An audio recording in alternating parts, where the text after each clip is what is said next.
This is honestly painful to watch. Angela Rayner is caught in an awkward moment that leaves her completely flustered.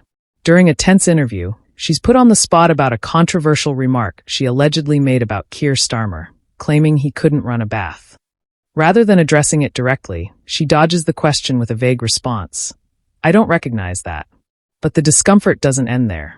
When pressed further about a shocking claim that she referred to Prince Andrew with a derogatory term, she gives the exact same response, completely avoiding the issue without actually denying it.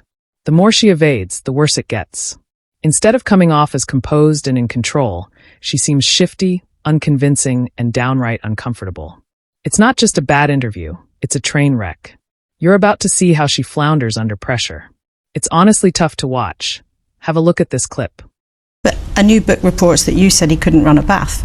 Did you say that? Well, I'm not, there's a lot of things that were said in that book that I don't recognise, to be honest. Did you not say that? And it's tittle tattle, so I don't recognise what was said in that book. But that's not tittle tattle, that's what the woman who's now the Deputy Prime Minister is reported to have said about the now Prime Minister. Sure, and there was lots of other things that people have said about me or anyone else, and no, I don't recognise ever saying that to anybody. I've worked with Keir now for a number of years. Now I am straight talking, me and Keir don't always agree on everything. You probably know I'm going to ask you this question and you might want to bat it away the same way you did the last one.